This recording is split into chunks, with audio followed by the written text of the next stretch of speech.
Gente, prazer imenso hoje poder estar aqui compartilhando a palavra de Deus com vocês. Hoje o pastor Bruno me deu essa missão de poder estar hoje trazendo a ministração para vocês nessa noite. Só preciso que o tablet funcione. Isso. E quando o Bruno perguntou se eu estava preparado, é óbvio que eu falei que não. Mas falei, vamos lá. Deus tem algo para falar essa noite com a sua igreja. E pedindo ao Senhor uma palavra para poder ministrar com vocês nessa noite, Ele me deu Juízes, capítulo 6. Juízes, capítulo 6, de 1 ao 6. Depois nós vamos ler de 11 ao 16. E o tema que eu queria falar com vocês nessa noite é o que governa o seu coração, determina o seu futuro. Juízes capítulo 6, do 1 ao 6, diz assim: Novamente, o povo de Israel pecou contra o Senhor, e por este motivo ele os entregou nas mãos dos midianitas. E a mão de Midian se tornou cada vez mais pesada sobre os israelitas. Por isso os filhos de Israel construíram para si esconderijo nas montanhas, nas cavernas e nas fortalezas. Sempre que o povo de Israel formava suas plantações, os medianitas, os amalequitas e outros povos da região a leste deles as invadiam. Acampavam na terra e devastavam as suas colheitas, ao longo de todo o caminho até o sul, nas proximidades de Gaza. Não havia nada vivo em Israel, não deixavam nada vivo em Israel, nem ovelhas, nem gado, nem um jumento sequer. Eles subiam trazendo os seus animais e barracas, e chegavam como um enxame de gafanhotos. Era uma multidão de guerreiros, impossível de se contar, com todos os seus homens e camelos. E invadiam a terra com o objetivo de destruir tudo. Eles invadiam a terra com o objetivo de destruir tudo. Por causa de Midian, Israel foi reduzido a tamanha miséria que os israelitas passaram a clamar por socorro a Deus, o Senhor. Verso 11. O anjo do Senhor veio e assentou-se sobre o grande carvalho que está em Ofrá, que pertencia a Joás, filho de Abiazer. E encontrou Gideão, filho de Joás, que estava malhando trigo num tanque de prensar uvas, em um lagar, a fim de ocultá-lo dos midianitas. Então o anjo do Senhor, o anjo do Eterno, apareceu a Gideão e lhe saudou: O Senhor é contigo, homem valente, guerreiro. Ao que Gideão declarou: Ai, meu Senhor, se o Senhor está conosco, por que nos sobrevém toda essa calamidade? Onde estão as maravilhas que os nossos pais nos contaram, quando afirmam: Nos fez o Senhor subir do Egito? Entretanto, agora o Senhor nos abandonou e nos entregou nas mãos dos midianitas. Então o Senhor olhou para o Gideão e lhe ordenou: Vai com a força que tu tens. Vai e liberta o povo de Israel das mãos de Midian. Ora, não sou eu quem te envia? Ai de mim, Senhor, contestou Gideão. Como posso salvar Israel? Meu clã é o mais pobre da tribo de Manassés, e eu sou a pessoa menos importante da minha família.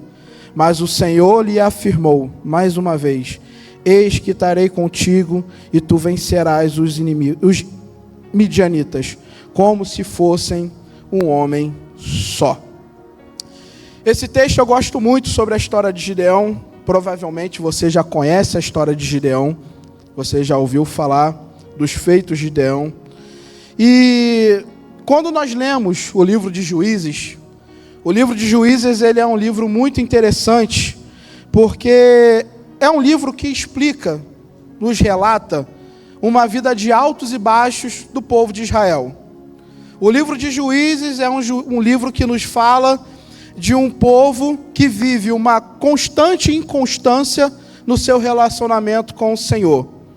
Israel a todo momento peca contra o Senhor. Então, o que acontecia nesse tempo de Juízes? O livro praticamente relata que o povo estava bem com o Senhor, o povo estava em prosperidade, tudo acontecendo bem, eles estavam ali servindo ao Senhor, até que eles agora olham para os deuses dos povos vizinhos, começa a achar eles um pouco mais interessantes, e aí começa a adorá-los. E eles se afastam da presença do Senhor, pecam contra o Senhor. Agora não querem mais o Senhor como seu Deus, mas querem agora os deuses dos povos vizinhos como seu Deus. E como consequência do seu pecado, o Senhor se afasta dele, entrega o povo de Israel na mão dos seus inimigos. E aí o povo de Israel sofre. O povo de Israel é perseguido, suas terras são invadidas, o povo de Israel é escravizado, eles começam a ter sofrimento até que eles não aguentam mais, se lembram do Senhor, clamam ao Senhor, e aí o Senhor vem e levanta um libertador, um juiz de Israel, um homem escolhido por Deus para livrar o povo de Israel dos povos inimigos.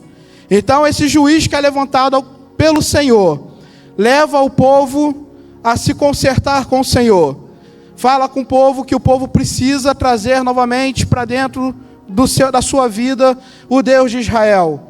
Esse povo se arrepende, pede perdão a Deus dos seus pecados. Então o Senhor pega esse juiz, pega esse libertador, faz algo extraordinário através dele, liberta o povo de Israel dos seus inimigos, dos seus perseguidores, dos seus malfeitores, e se estabelece novamente paz sobre o povo de Israel. Mas o povo não aprende. O povo insiste em pecar novamente contra o Senhor. E aí acontece tudo de novo. O Senhor pega, abandona eles, castiga eles com o ataque dos povos inimigos. E aí eles se arrependem, o Senhor levanta novamente um libertador. E assim é todo o livro de Israel. E uma coisa que eu entendo, que quando o Senhor entrega o seu povo na mão dos seus inimigos, não é porque Deus ele é uma criança birrenta. Ah, não quer ser meu amiguinho? Então também eu vou fazer algo mal contra você. Não, Deus é um pai. E quando o Senhor permite que o povo vá e entrega ele na mão dos seus inimigos, o Senhor faz isso por amor, por incrível que pareça. O Senhor não faz isso para castigar, mas faz isso para haver um despertamento no meio do povo, para que o povo reconheça que quem garante a vitória, o bem-estar e a prosperidade daquele povo é o seu Deus, não o Deus dos seus vizinhos, não o Deus dos seus inimigos. Então Israel vive esse cenário de altos e baixos, essa constante inconstância no Senhor. E é dentro desse cenário que aparece Gideão. Gideão é um homem simples, pobre, medroso, improvável, mas escolhido por Deus para fazer algo extraordinário: libertar Israel das mãos dos medianitas. Então, como nós lemos, o povo peca contra o Senhor permite que Midian vá lá e ataque seu povo, o povo é oprimido, o povo é castigado. A Bíblia, como nós lemos aqui agora, diz que aqueles guerreiros, eles são como um enxame de gafanhotos, inumeráveis, não se podia contar. Aqui, Midian lidera uma coalizão de uma união de 3 nações. Midian se une junto com os amalequitas, com os midianitas, e com os amalequitas e com outros povos da região. Junta ali algumas nações, faz uma coalizão que o único propósito, como nós vemos, é o quê? Trazer destruição para Israel. Eles não vêm com a intenção de buscar suprimentos. Eles não vêm pegar ali os frutos da terra, suas colheitas, e levar para o seu povo que estão passando necessidade. Não, o único propósito que eles têm é trazer destruição, é destruir tudo, é implantar o caos, miséria, é criar medo e desespero ao ponto dos filhos de Israel fugirem para as montanhas e se esconderem em buracos e em cavernas. No versículo 2 diz aqui: os filhos de Israel construíram um esconderijo nas montanhas, e nas cavernas e nas fortalezas. Caos, medo, instalado no meio do povo. O povo agora não tem mais segurança no seu Deus. O povo agora não tem mais segurança nos seus ídolos. O povo agora está em completo desespero. 7 anos de opressão. 7 anos que o povo é castigado, em que seus inimigos vêm, destrói tudo e não deixa nada, com o único objetivo: causar caos e miséria no povo de Israel. Então tudo isso aconteceu. Tudo isso aconteceu por causa que eles trouxeram para dentro de Israel a idolatria. Nós vemos que aqui nos versículos seguintes, que eles levantaram altares para Baal, postes e ídolos para Azerá, e tudo isso aconteceu de uma forma muito sutil. Essa idolatria não é a idolatria final. Essa idolatria a Baal e a Azerá, tudo começou por causa que eles e nós, muitas vezes, colocamos no trono do nosso coração um ídolo que é sutil, muitas vezes passa despercebido, mas que tem um poder de comandar e dizer como vai ser o nosso futuro. Eu estou falando que o povo de Israel colocou no trono do seu coração a idolatria através do medo. Verso 10, o Senhor diz assim, a partir do 8. O Senhor enviou um profeta, o povo clama, agora o Senhor envia um profeta e diz assim: assim diz o Senhor de Israel, eu vos fiz subir do Egito e sair da casa de escravidão. Eu vos livrei das mãos dos egípcios e da mão de todos que o oprimiam. Eu expulsei os seus inimigos diante de vós e dei a vocês terra para vocês viverem. Também eu declarei a vocês, eu sou o Senhor, o vosso Deus. Não tema aos deuses e ao poder dos amorreus, em cuja terra habitais. Contudo, vós não me destes ouvidos. Vocês deram ouvido ao medo, e o medo tomou o trono do seu coração, e vocês se tornaram idólatras, porque o medo agora passou a ser o Senhor de vocês. O medo de Baal, o medo de Azerá, fez com que o medo tomasse agora conta do trono do seu coração, e vocês passaram de adorar eu, o Senhor, Deus vivo, para adorar Baal e para adorar Azerá, porque vocês tiveram medo. E medo é uma coisa que se instala no nosso coração. Medo é algo que é natural da nossa vida. Medo não é ter pecado, é algo que existe dentro de nós. Só que existe o medo que é bom e o medo que é ruim. O medo bom, ele nos deixa em alerta. Ele é preventivo, ou seja, ele evita que a gente cometa erros que venham nos prejudicar. Agora, o medo mau é aquele medo que te domina, que se torna senhor da sua vida. E por causa do medo que está no trono do seu coração, você deixa de viver uma vida extraordinária no Senhor. E é isso que aconteceu com o povo de Israel. Permitiu que o medo tomasse conta do trono do seu coração. Deixaram de viver o extraordinário do Senhor. Quando deixamos de ouvir o Senhor e passamos a ouvir o medo, ele se torna nosso Senhor. Eu sei que o medo é um sistema natural de alerta de perigo que nós temos. Faz parte da nossa natureza. O problema é quando deixamos de ouvir o Senhor, a voz do Senhor, e passamos a ouvir a voz do medo. E aí ele se torna o nosso Senhor. Foi como Deus falou: contudo, vós não me destes ouvidos. E eu estava esses dias ouvindo a pregação do pastor Douglas Gonçalves, um pastor que eu gosto muito, e como ele acrescentou na minha vida para essa pregação, como eu aprendi com ele naquela pregação. E ele estava falando que eu estava conversando com um outro pastor, amigo dele, que trabalha na área de saúde mental. E ele estava falando: Douglas, toda pessoa que não tem Cristo, a gente costuma dizer que essa pessoa, o Deus dessa pessoa, quem está no trono do seu coração é o seu eu. Só que isso não é uma verdade, Douglas. Quem está no trono do nosso coração, quando nós não estamos em Cristo, não é o meu eu, é o medo. E o meu eu se torna servo do meu medo. E é o meu medo que diz o que eu posso e o que eu não posso fazer. E ele falou assim: quando você chega para uma pessoa e fala assim, cara, a partir de agora faz o que você quiser da sua vida. Faz o seguinte, corre lá e vai para a minha empresa. Aquela pessoa, ela pega e vira assim: mas sabe qual é o meu medo? Você pega para essa pessoa que você dá a liberdade de ela fazer o que quiser e fala: cara, você tem vontade de construir algo incrível? Você quer construir uma torre igual de Babel? Você quer fazer o seu nome grande? Então vai lá, constrói essa torre para você. Aí ele vira para você e fala: mas, cara, até tenho vontade, isso arde no meu coração, mas sabe qual é o meu medo? As pessoas, elas não vivem com o seu eu no coração, no trono do seu coração. Quem está no trono do seu coração é o seu medo.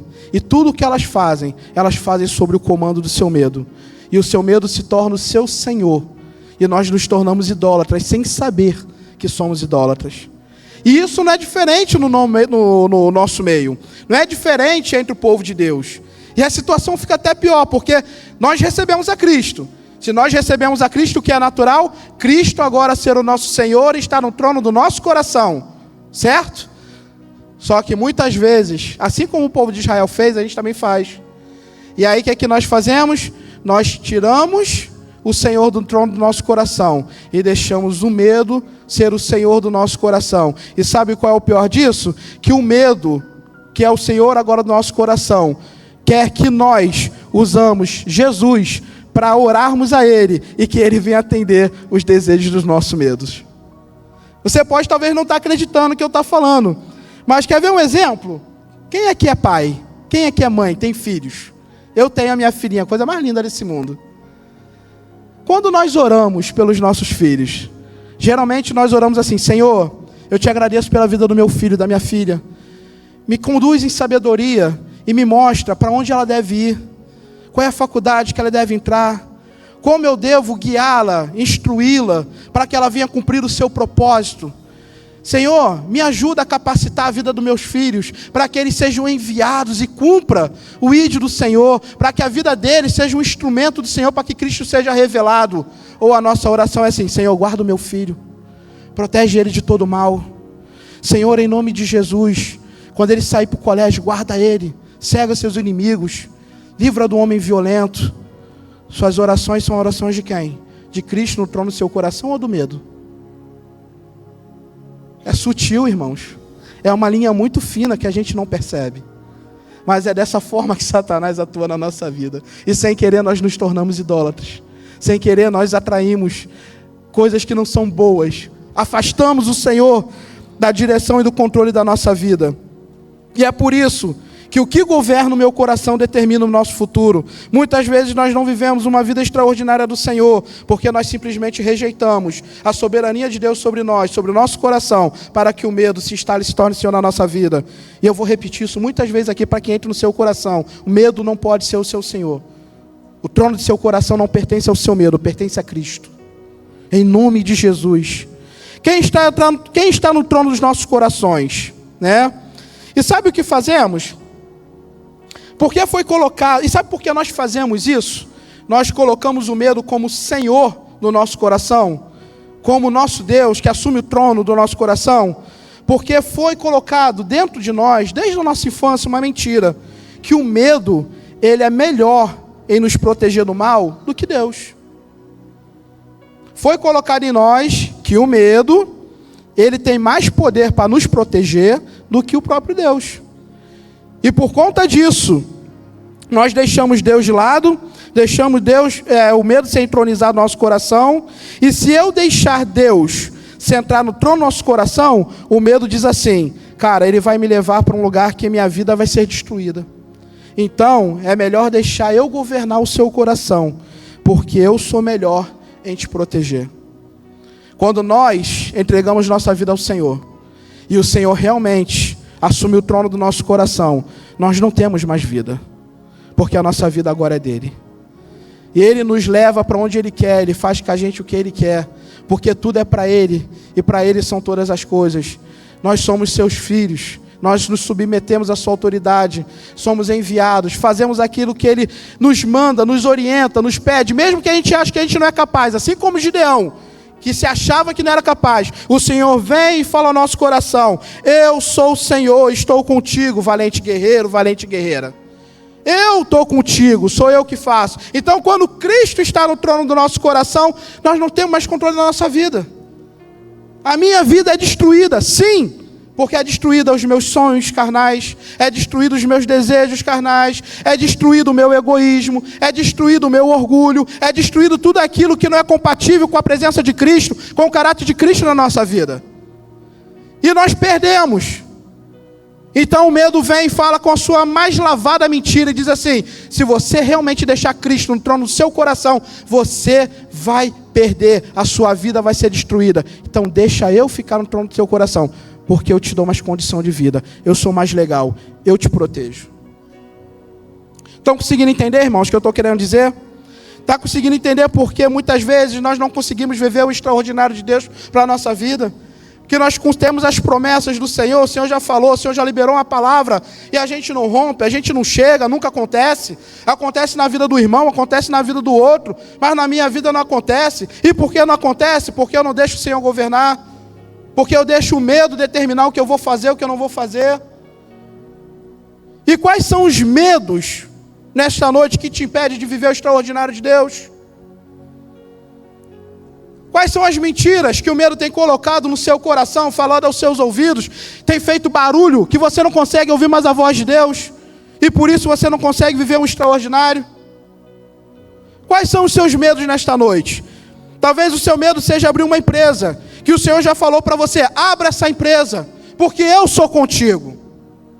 Abra essa empresa, porque através da sua empresa, famílias vão ter emprego e vão conseguir trazer sustento para sua casa. Abra essa empresa, porque através da sua empresa, Cristo vai ser revelado. Abra a sua empresa, porque a sua empresa vai ser uma agência de missões. Abra a sua igreja, porque a sua igreja vai sustentar missionários e pastores que abriram mão da sua vida para viver o propósito de Deus. Pode abrir a sua empresa, porque eu sou contigo. Porque ser empresário também é ministério, gente. Apesar de não estar na igreja, mas eu acredito. Uns foram chamados para ser pastores, outros foram chamados para ser empresários. E através da sua empresa você glorifica o nome do Senhor, propaga o nome de Cristo, o evangelho avança. Mas o seu medo fala assim, não abre não. Está vendo como é que está o país? Está vendo a crise? Você está vendo como é que está tudo aí, ó, os juros tudo alto? E se você fizer, abrir sua empresa e não der certo? E os seus funcionários que vão te processar, querendo seus direitos?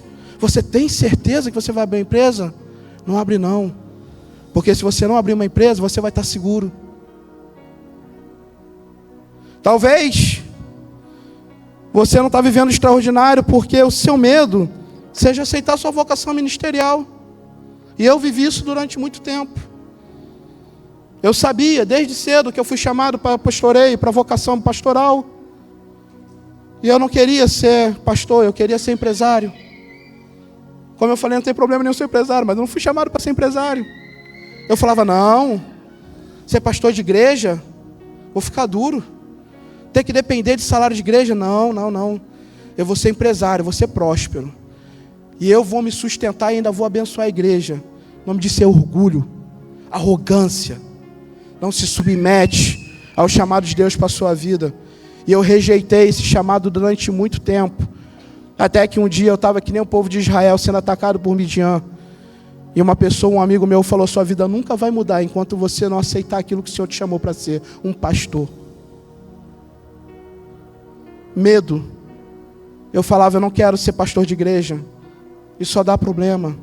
É muito doido, basta eu de doido ter que cuidar ainda da doideira dos outros. Não quero isso, gente, vida pastoral. Mas não era isso que o Senhor queria que eu fosse um pastor. E no dia que eu disse sim para o Senhor, eu entendi que, cara, a doideira dos outros é que me faz feliz. É muito bom os outros compartilhar suas doideiras e a gente poder ajudar. Porque o Senhor coloca um amor no nosso coração que não é nosso, é dele. E a gente consegue avançar com o pastoreio, viver o propósito de Deus. Talvez o seu medo aqui hoje, nesta noite, que te impede de viver o extraordinário de Deus, seja construir relacionamentos. Seja construir vínculos. Talvez você aqui nessa noite não consegue se relacionar, não consegue construir amizades, não consegue gerar vínculo, porque um dia você foi ferido.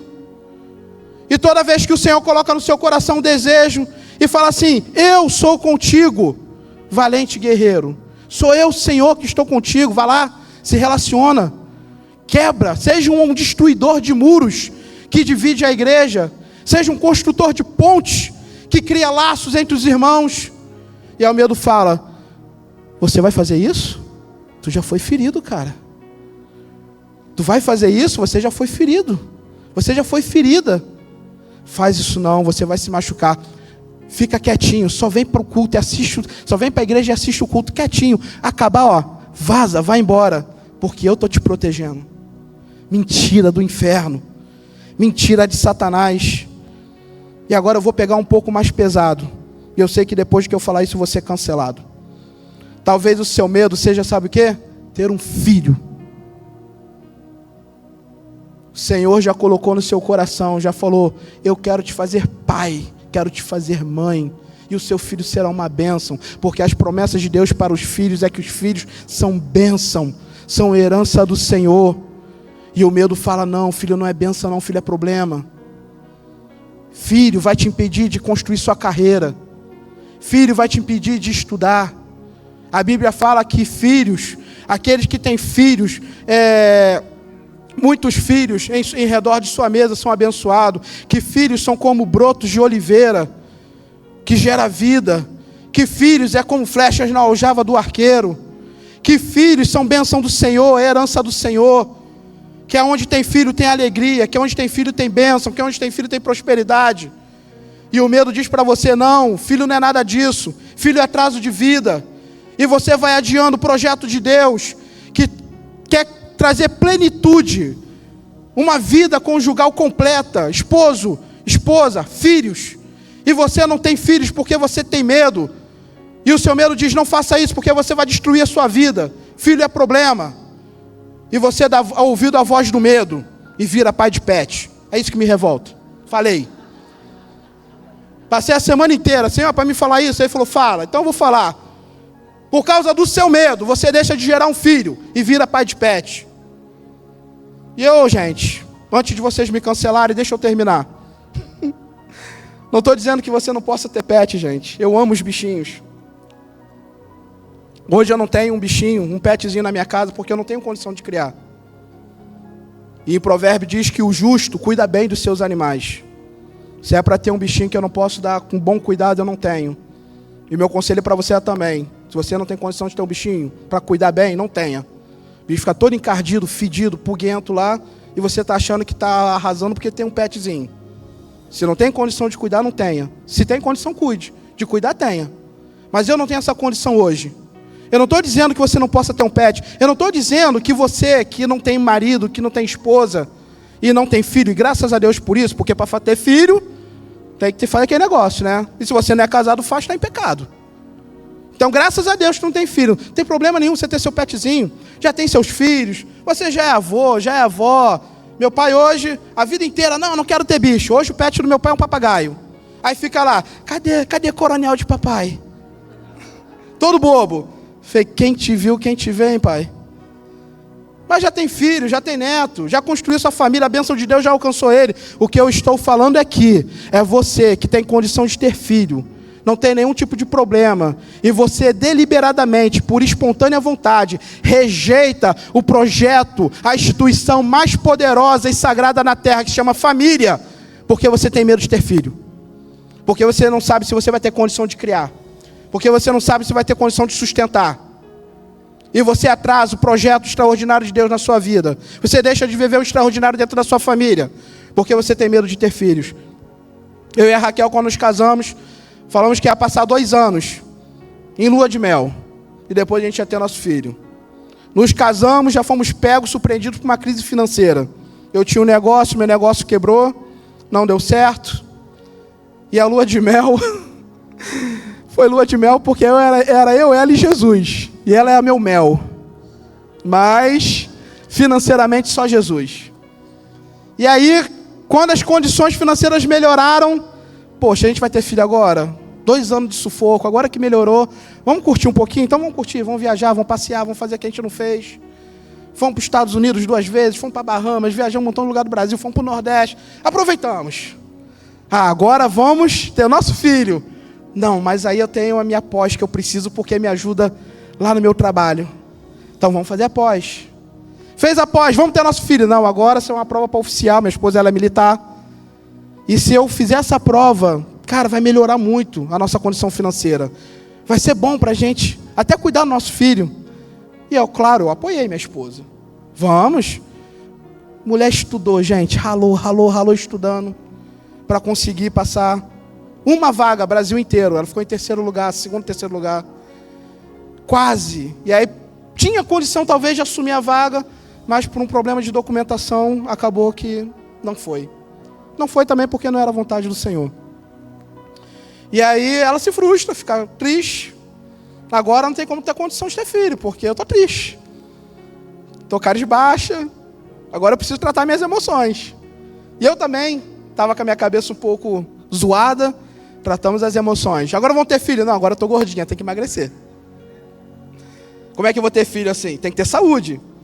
Aí fomos fazer um tratamento, emagreceu. Vamos ter filho? Não, agora eu tô bonitinha, vou engordar para ter filho. E, gente, com isso a gente foi adiando. É engraçado a gente falar aqui, né? Mas, cara, sabe o que estava acontecendo? A gente estava dando ouvido ao medo.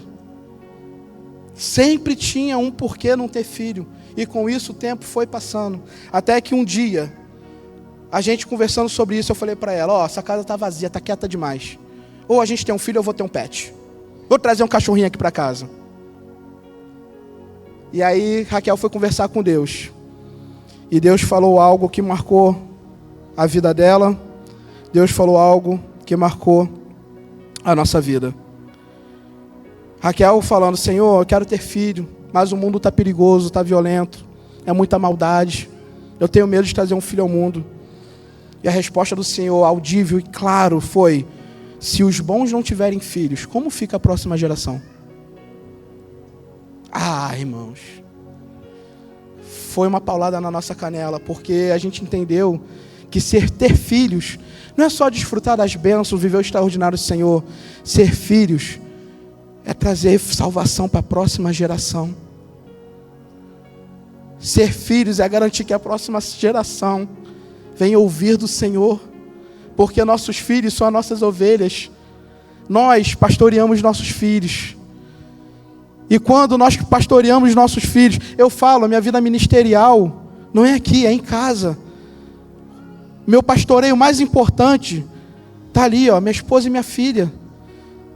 Ela é a ovelhinha mais importante, não que as outras não sejam importantes, mas o meu pastoreio começa dentro de casa com meus filhos, porque eu tenho que garantir a ela que ela tem um relacionamento, tem um encontro com o Senhor, e que através da vida dela, a próxima geração não seja uma geração má, mas seja uma geração que reconheça o Senhor.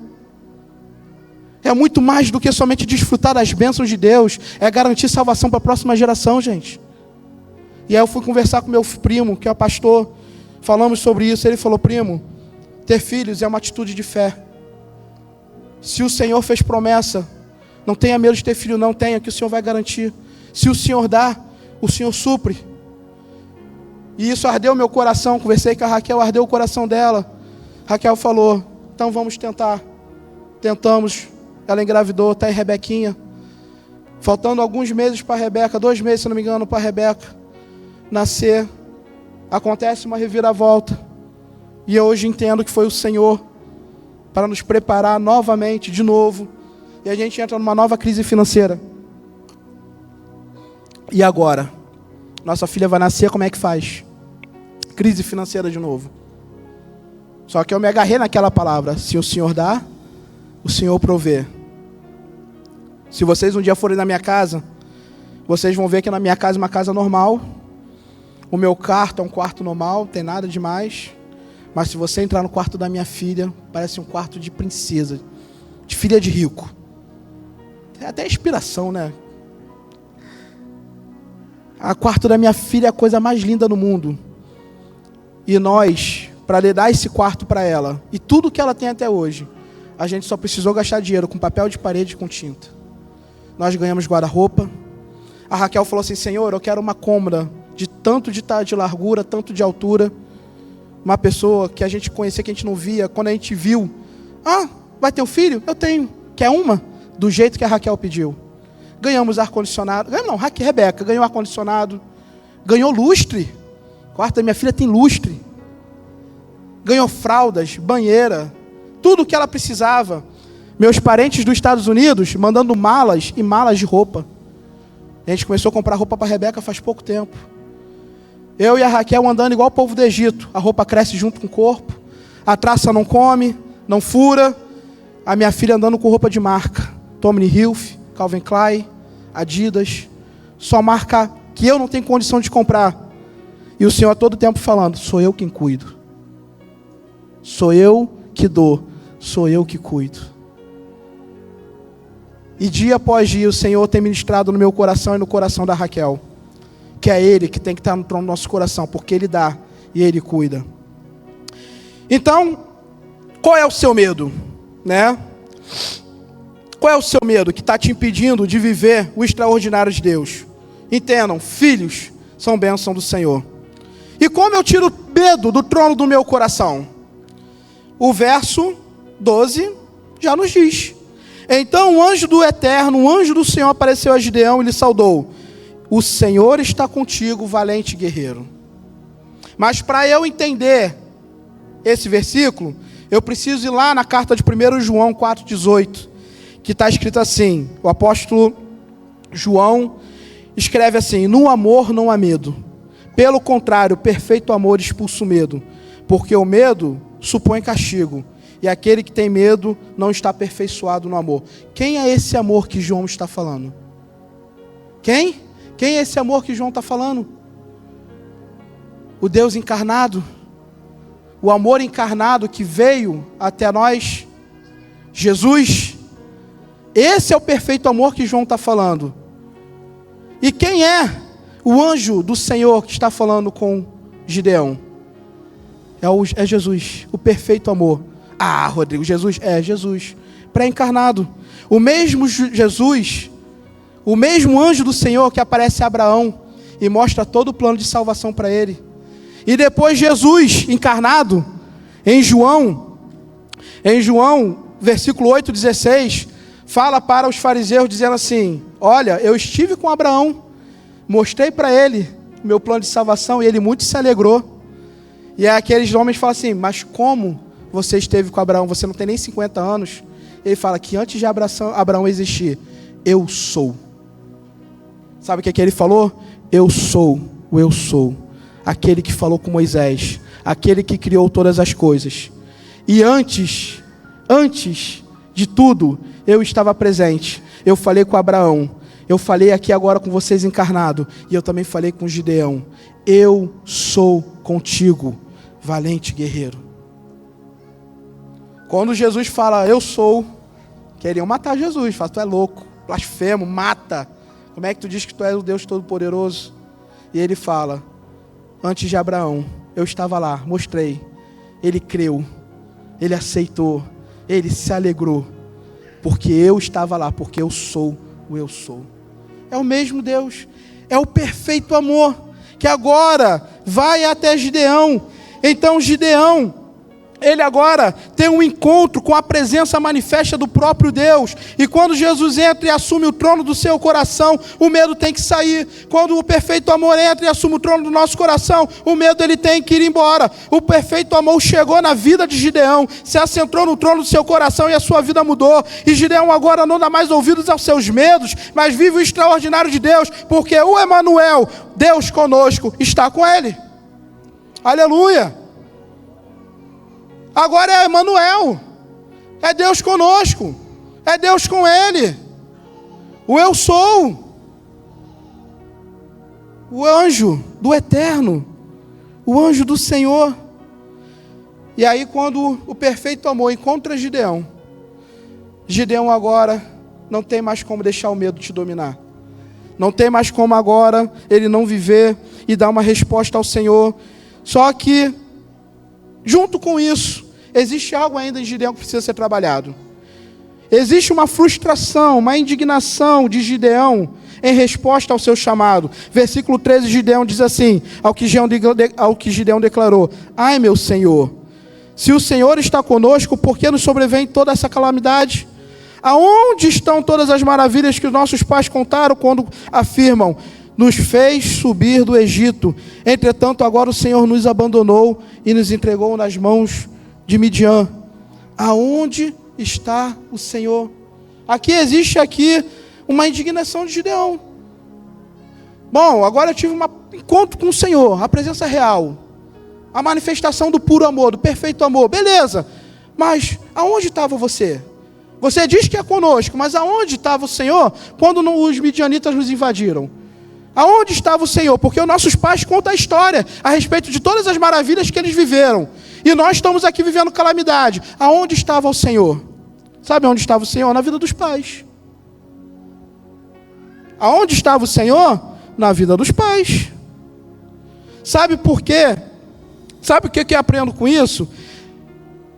Que o Senhor não estava com o povo, não estava com Gideão, estava na vida dos pais. É porque nós temos eu aprendo com isso, é que nós temos que parar de viver a história dos outros.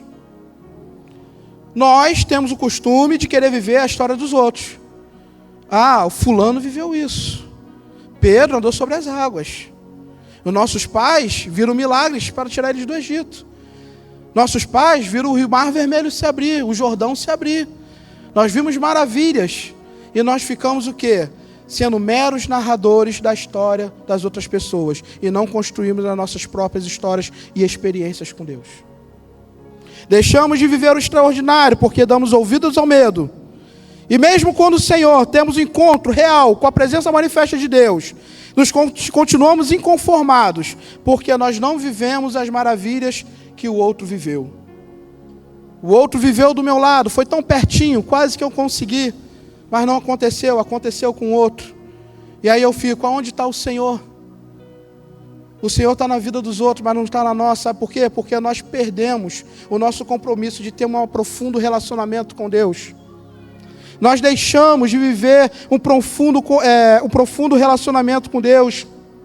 Até quando seremos narradores de histórias alheias e vamos viver nossas próprias histórias? O passado é muito bonitinho, a história dos outros é romântica, é inspiradora, mas não sustenta a nossa caminhada. O que sustenta a nossa caminhada são as nossas histórias com Deus. Está na hora de nós pararmos de nos relacionarmos de maneira superficial e nós mergulharmos em sua presença.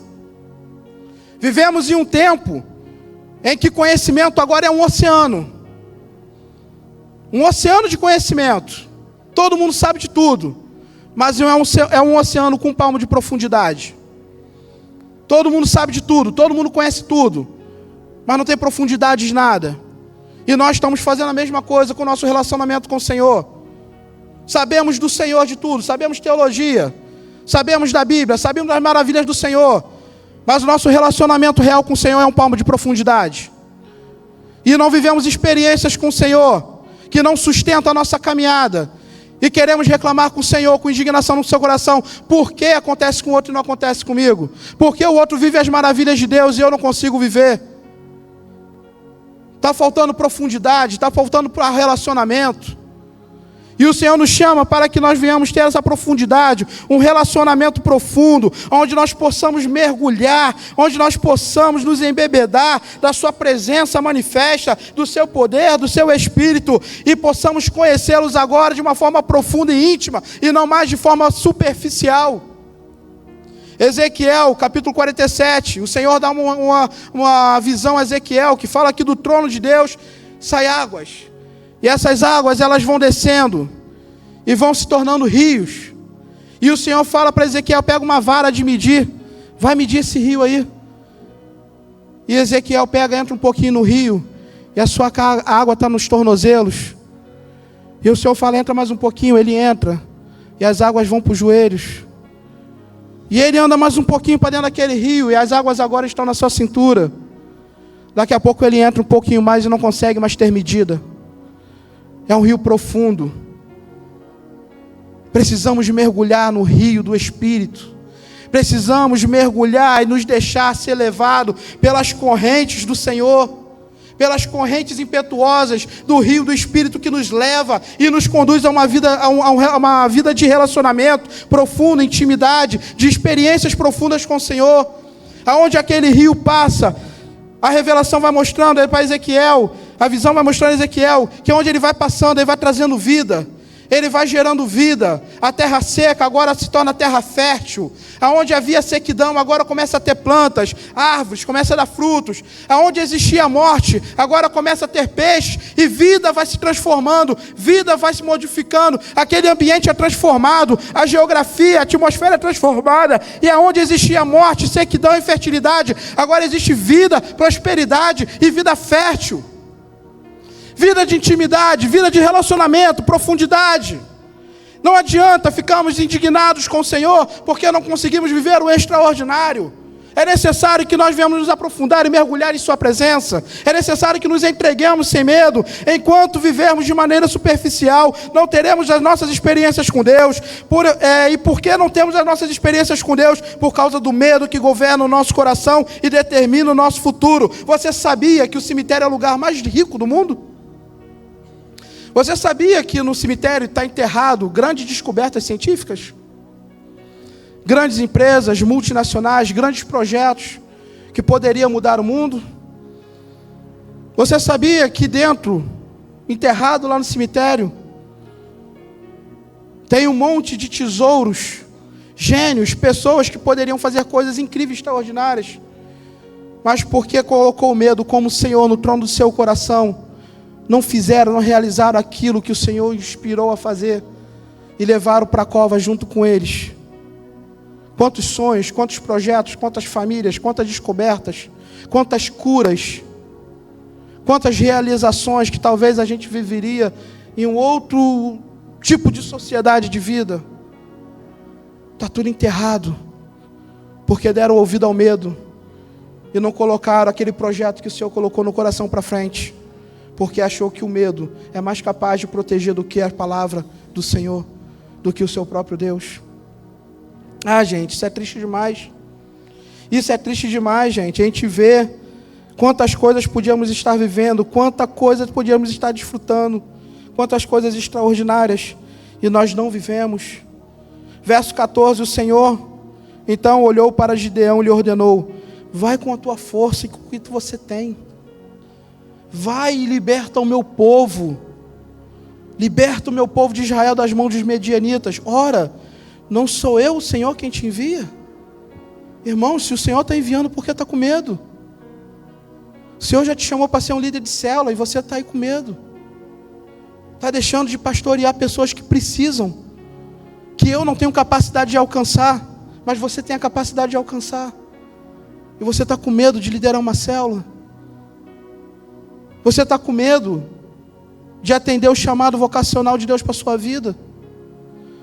Quantas pessoas, gente, que eu estou num local e eu não tenho acesso, mas você, com a sua, onde você mora, do jeito que você é, com seu estilo de vida, sendo tímido ou sendo doidinho, falastrão, sanguíneo que nem eu, ou então quietinho no seu canto, tímido, você tem condição de alcançar pessoas que eu não tenho.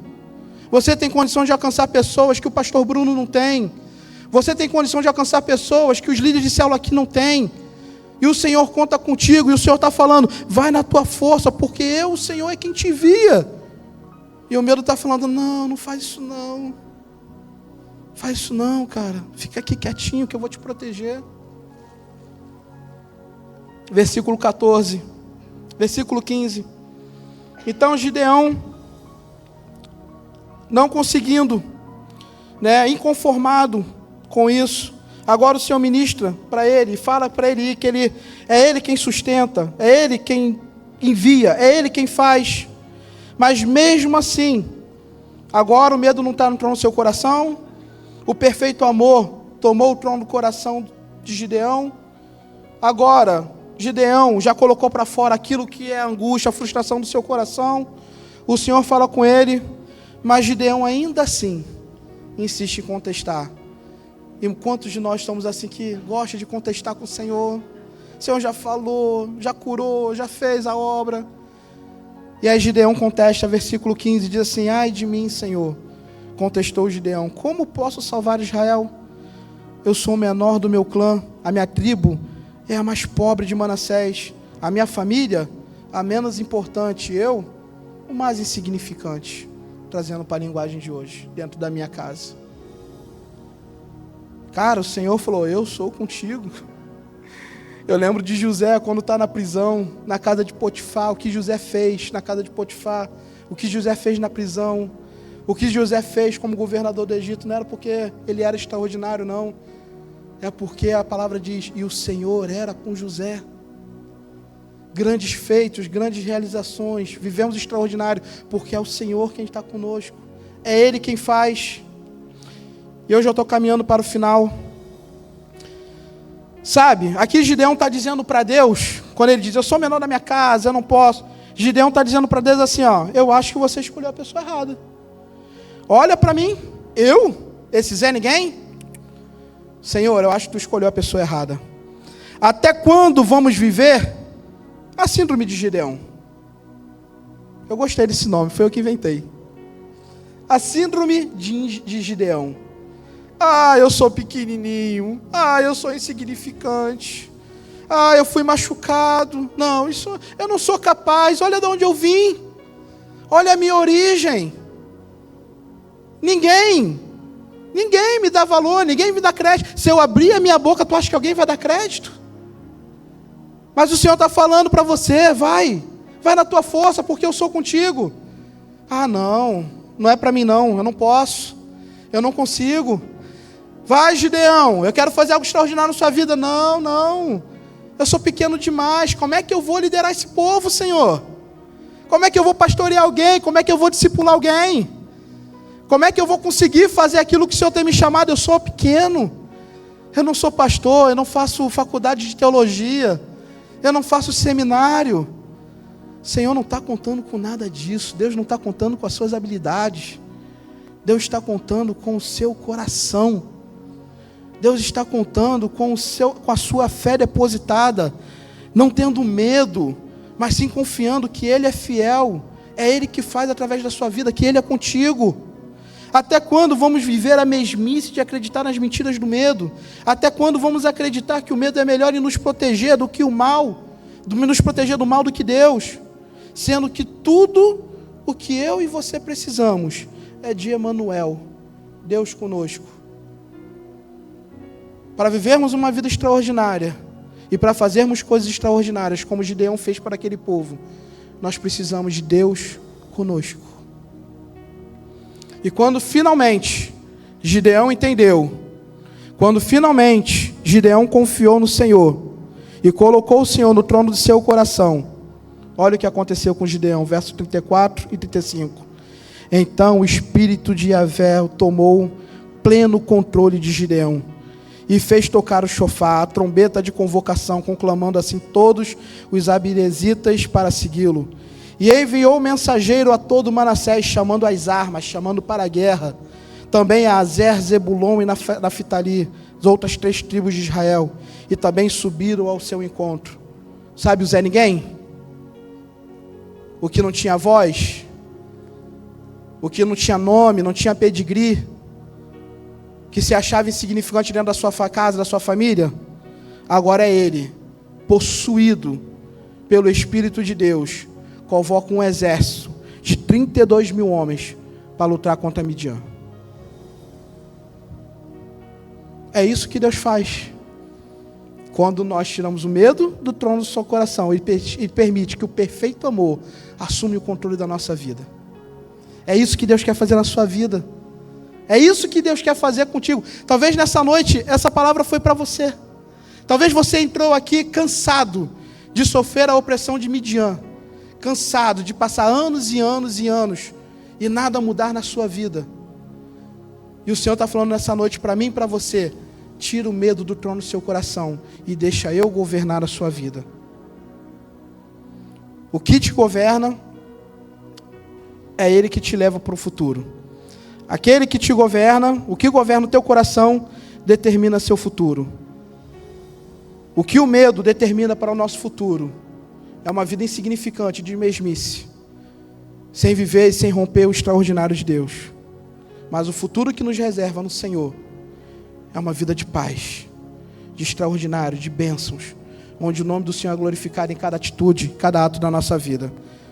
E aí a história você já conhece. 32 mil homens, o Senhor fala, é muita gente, manda 22 mil embora. Ficou 10, ainda tem muita gente, manda 9.700 embora, vai ficar só 300 contigo. E Gideão, com aqueles 300, e com o Senhor que era com ele, destrói o exército dos seus inimigos. Agora o Senhor destrói os inimigos de Israel. O Senhor garante a vitória de Israel. O Senhor determina um futuro de paz, porque é Ele quem nos dá vitória. Eu quero nessa noite te convidar a permitir, se permitir, até o encontro real com o perfeito amor. Eu quero nessa noite dizer para você que você não foi chamado por Deus para viver uma vida de escravidão. Uma vida onde seus inimigos vêm e destrói tudo o que você constrói. com o único objetivo de trazer miséria e caos para a sua vida, com o objetivo de instalar o medo na sua vida. Nós ligamos a televisão pela manhã, a primeira notícia que passa no dia: morte, assalto, esfaqueamento. Não vejo mais jornal, parei, 6 da manhã, primeira coisa que colocam na sua cabeça é medo. Medo que te bloqueia, medo que não te deixa viver, medo que não te deixa romper. E com isso você deixa de viver os sonhos de Deus para a sua vida, deixa de viver o melhor de Deus aqui nessa terra. Não está na hora de pedir para Deus nos levar, Senhor, nos leva, que o mundo acabou, não. Está na hora de vivermos o melhor de Deus aqui nessa terra, porque ainda não é hora, não é hora de irmos. É hora da igreja, os filhos de Deus se manifestar nessa terra e levar Cristo conhecido. É a nossa responsabilidade destruir o caos criado por medo e instalar a paz que está no Senhor. É a nossa responsabilidade pastorear a nossa casa e nossos filhos, para que eles sejam agentes de transformação para as próximas gerações. É a nossa responsabilidade transformar esse bairro. Nós não estamos aqui para ter uma igreja bonita, para termos gente, para dizermos somos só mais uma igreja. Estamos aqui para trazer uma revolução celestial, onde o inferno é destruído, onde os medos são destruídos, os tronos são destruídos, para que somente o Senhor governe, para que essa nação mude, para que essa cidade mude, para que esse estado mude. O Senhor conta conosco. E enquanto o medo estiver no trono do nosso coração, nós não vamos fazer nada, e o nome do Senhor não é glorificado.